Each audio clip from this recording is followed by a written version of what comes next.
Boa noite, povo de Deus. Hoje, dia 25 de abril de 2020, Deus tem uma palavra para nós, uma palavra de perseverança, uma palavra a respeito de um milagre que Jesus operou. E o nome da mensagem é Entre o Pedido e o Milagre. Eu quero ler com vocês um trecho da palavra de Deus em Marcos 5, 22. Diz assim a palavra de Deus: Eis que chegou um dos principais da sinagoga, por nome Jairo, e vendo-o, prostrou-se aos seus pés.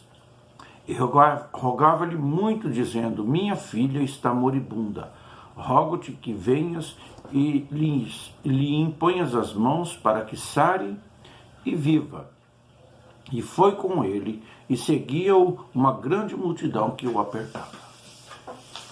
Então Jairo se aproxima de Jesus para invocar sua bênção, porque tinha uma filha moribunda. Mas olha o versículo 35 a 42. Diz: Estando ele ainda falando, chegaram alguns do principal da sinagoga, a quem disseram: A tua filha está morta, para que enfadas mais o mestre? E Jesus, tendo ouvido estas palavras, disse ao principal da sinagoga: Não temas, crê somente. E não permitiu que alguém o seguisse, a não ser Pedro e Tiago e João, o irmão de Tiago. E tendo chegado à casa do principal da sinagoga, viu o alvoroço e os que choravam muito e pranteavam. E entrando, disse-lhes: Por que vos alvoroçais e chorais? A menina não está morta, mas dorme. E riram-se dele. Porém ele, tendo-os feito sair, tomou consigo o pai e a mãe da menina e os que com ele estavam, e entrou onde a menina estava deitada. E tomando a mão da menina, disse-lhe: Talita cumi, que traduzido é: Menina, a ti te digo, levanta-te. E logo a menina se levantou e andava, pois já tinha 12 anos, e assombraram-se com grande espanto, e mandou-lhes expressamente que ninguém o soubesse, e disse que lhe dessem de comer. Observa que Jesus foi chamado para intervir numa situação gravíssima. A menina estava moribunda e nesse processo ela morreu. Sabe, irmãos, nós vamos falar aqui sobre um evento que aconteceu entre o pedido do Jairo e o milagre. Jairo era um principal ou um dos chefes da sinagoga. Ele era responsável pela manutenção e a programação dos trabalhos da igreja. Jairo era conhecedor de tudo que acontecia na cidade. Ele tinha prestígio, ele era um homem influente. Tudo que aquele homem podia fazer, ele já tinha feito, mas não foi suficiente. Havia uma multidão querendo Jesus. Jairo deu um jeito de aproximar-se. Jesus olhou para trás e parou. Sabe, irmãos, Jesus para nós também. Jairo não era mais importante do que você, do que eu. Mas o que fez Jesus parar? Claro que Jesus conhece todas as coisas. O que será que fez ele parar? O que poderia fazer Jesus parar para nós? Observa o que aconteceu aqui. Primeiro, Jairo pôs de lado todo o preconceito e toda a religiosidade. Imagina que Jairo era um dos principais da sinagoga, acostumado com o sistema judaico. Tinham dificuldades para ver em Jesus o Messias.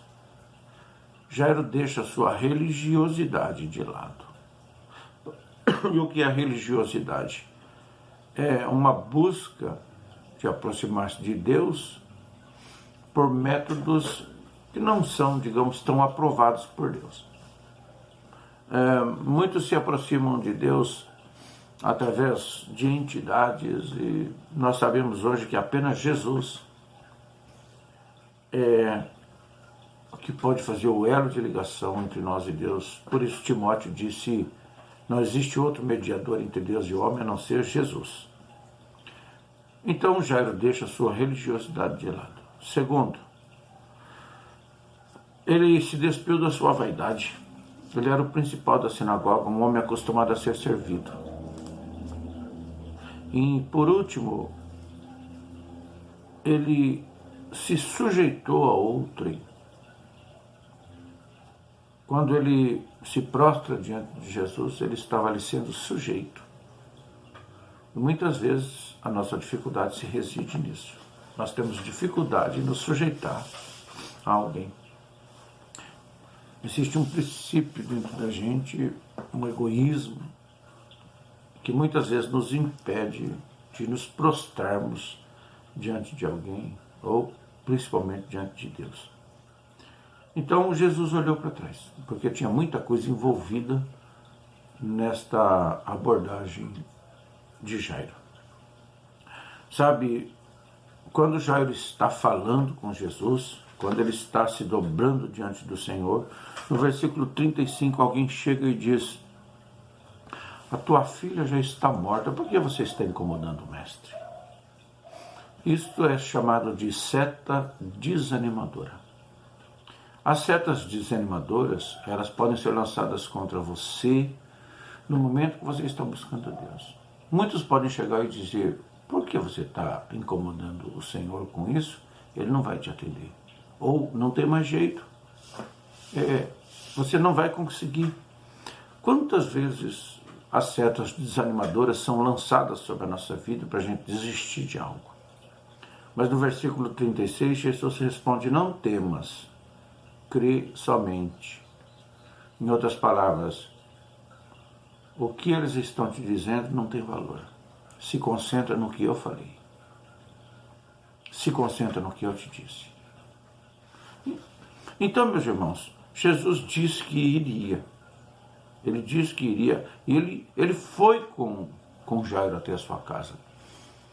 Quando Jesus entra numa batalha, ele nunca vai entrar para perder. Ele venceu o pior inimigo do ser humano, que é a morte. Então não existe impossível. Não tem condições de Jesus entrar numa batalha por você e sair perdendo. O Senhor ouviu as setas desanimadoras do povo. Deus também ouve as setas desanimadoras que são lançadas sobre nós. Ele ouve quando alguém lança uma seta sobre ti, e ele espera de você uma resposta. Você vai crer nele ou na pessoa que te lançou setas? Então, irmãos, muitas vezes as pessoas expõem a nossa pequenez, e muitas vezes a gente é tido como que tem uma visão errada, que a gente é enganado. Muitas vezes as pessoas nos rotulam de sermos massa de manobra em função de sermos evangélicos e buscando a vontade de Deus. Existe assim toda uma cultura de desprezo mesmo por parte de muitas pessoas. Então, a tendência é você receber muitas setas desanimadoras. Porque muitos são tão materialistas que não conseguem buscar a espiritualidade.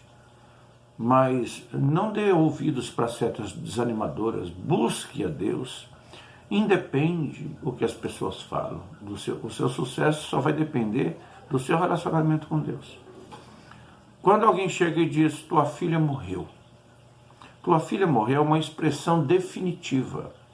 Existem palavras eternas, sempre, nada, nunca. São palavras que muitas vezes não convêm ser faladas em alguns contextos. Eu nunca vou conseguir, eu nunca vou conquistar, eu sempre pensei assim, não vou mudar. Então são palavras eternas. E a palavra morte é uma palavra irreversível. É uma expressão definitiva. Manifestação da finitude dos recursos humanos. Mas Jairo havia convidado Jesus, e aí tinha algo de novo para acontecer. Quando Jesus entra na nossa vida, na nossa batalha, a coisa pode ser diferente. No versículo 37, a multidão, olha o que está escrito, não permitiu que alguém o seguisse, a não ser Pedro, Tiago e João. Observe, irmãos, que Jesus não permitiu que a multidão entrasse junto. Aquela multidão estava desestimulando Jairo. Jesus chama pessoas que andavam com ele, mais a família, e entraram no quarto. Que tipo de multidão está andando contigo, irmão? Em que multidão você está crendo? Eles estão servindo para alimentar a sua fé ou para te colocar para baixo? Ao nível da incredulidade deles.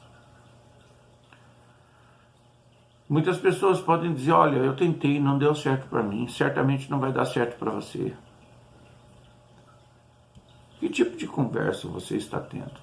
Você está recebendo bênção ou setas? A quem você ouve? Nós temos que filtrar muitas coisas, irmãos. Jesus disse não às setas. Jesus chamou Pedro, Tiago e João. Então, irmãos, ele isolou a multidão para fora e trouxe para dentro quem estava na mesma amplitude, magnitude de fé que ele. Quando nós vamos ouvir alguém, é necessário a gente ver a magnitude da sua fé, a firmeza dos seus propósitos. Porque a multidão não vê o que Jesus vê. Então, irmãos, aqueles mais próximos estavam habituados na atmosfera de poder, na atmosfera sobrenatural de Jesus. É mais fácil conversar com um irmão de fé, com alguém que vive a dimensão de fé que você vive. Ele vai te entender mais facilmente. Então, é importante nós termos pessoas do nosso círculo de amizade que nós possamos confiar. Por isso é bom um discipulado, por isso é bom estarmos, principalmente nos trabalhos de estudo, sabe? Como na igreja é terça-feira, partilhando palavras, fazendo perguntas, atualizando o nosso conhecimento. Então, irmãos, no versículo 38 ao 42, nós vemos que estava um alvoroço. O que é um alvoroço? Uma atmosfera de choro, de lamento, de desespero. E Jesus chega neste quadro, nesta situação. E a multidão estava dizendo, está morta. Mas Jesus dizia o quê? Ela dorme. E os discípulos ouviram isso. E como um bom discípulo nós temos que crer. Se Jesus falou, ele está certo. O que os outros disseram, o que os outros estão dizendo, não tem valor. Não importa o que as pessoas dizem, importa o que a Bíblia diz. Portanto, você não é o que os outros falam de você. Você é o que a Bíblia fala sobre você. A Bíblia fala que você é mais que vencedor. Sabe por quê, irmãos? Mais que vencedor? Tem uma história que diz que para um vencedor entrar num ringue, ele tem que lutar e derrubar o oponente. O mais que vencedor, quando ele entra no ringue, o oponente já está caído. O nosso oponente é Satanás, ele já foi vencido. Ele pode esboçar reações, pode te ameaçar. Entretanto, ele já está vencido. Por isso é que quando você tem Jesus, você é mais que vencedor. Porque o diabo não pode te tocar. Óbvio que você também não vai ficar brincando com ele, nem se expondo e fazendo coisas erradas, porque você estará dando legalidade a ele. E Deus é tão justo que quando o diabo tem legalidade, ele não interfere. A não ser que você clame. Clame e faça que nem Jairo.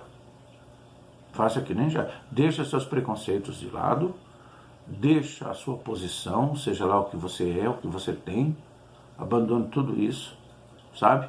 Deixa a sua vaidade de lado.